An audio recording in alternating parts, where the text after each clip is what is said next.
Di saat nilai tukar rupiah sempat menyentuh angka lebih dari Rp17.000 per dolar AS, ingatan publik langsung teringat pada satu nama, yaitu B.J. Habibie.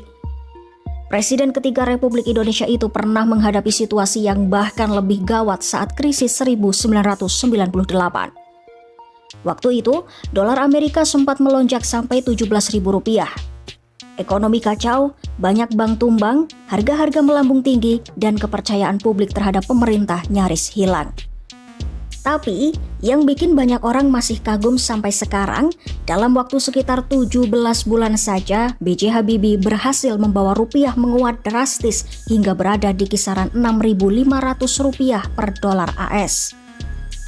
Lantas, apakah kondisi seperti itu bisa terulang lagi hari ini?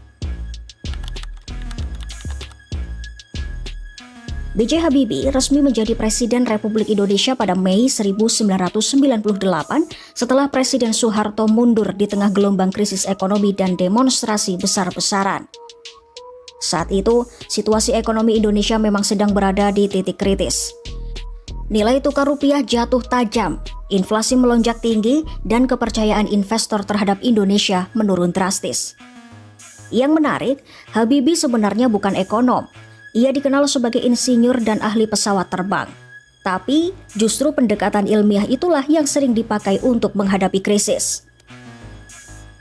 Habibie pernah mengibaratkan kondisi rupiah seperti pesawat yang mengalami stall.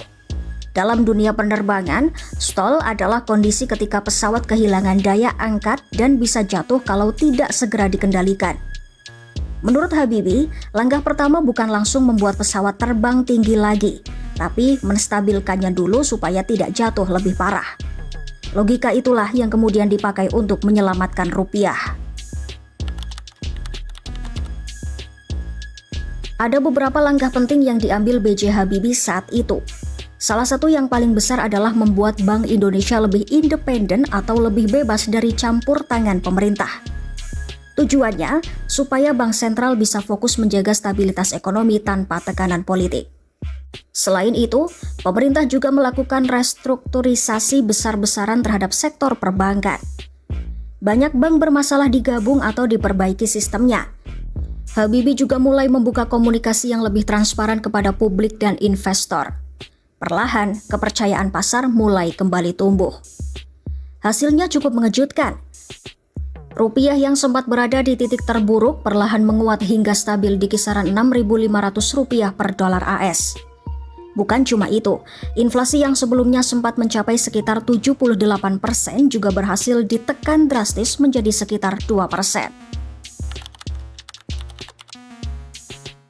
Pertanyaannya sekarang adalah, apakah rupiah bisa kembali menguat seperti era Habibie?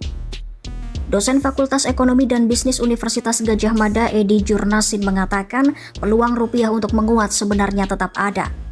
Menurut Edi, nilai tukar rupiah sangat dipengaruhi banyak faktor, bukan cuma kondisi dalam negeri, tapi juga situasi global seperti suku bunga Amerika Serikat, perang geopolitik, harga minyak dunia, sampai arus investasi asing. Ia menjelaskan, Bank Indonesia memang bisa melakukan intervensi untuk menjaga stabilitas rupiah. Misalnya, dengan menjaga suku bunga tetap stabil atau masuk ke pasar untuk menahan gejolak nilai tukar. Namun intervensi itu tidak bisa dilakukan terus-menerus tanpa dukungan kondisi ekonomi yang kuat. Edi Jurnasin juga menilai tantangan terbesar sekarang bukan cuma soal kurs dolar, tapi bagaimana semua kebijakan pemerintah bisa berjalan searah. Mulai dari kebijakan fiskal, pengelolaan utang negara, penciptaan lapangan kerja, sampai kepastian hukum bagi investor. Menurutnya, investor biasanya akan lebih percaya masuk ke Indonesia kalau situasi politik stabil, aturan hukumnya jelas, dan ekonomi dalam negeri dianggap sehat. Karena itu, penguatan rupiah bukan hanya tugas Bank Indonesia semata, tapi juga membutuhkan kerjasama pemerintah, dunia usaha, dan kondisi global yang mendukung. Meski situasi sekarang berbeda dengan era 1998, kisah B.J. Habibie tetap dianggap sebagai salah satu contoh penting bagaimana kepercayaan pasar bisa dipulihkan lewat kebijakan yang tepat dan komunikasi yang jelas. Di tengah kekhawatiran rupiah yang melemah, masyarakat berharap Indonesia kembali punya strategi kuat untuk menjaga stabilitas ekonomi. Download Tribun X sekarang. Menghadirkan lokal menjadi Indonesia.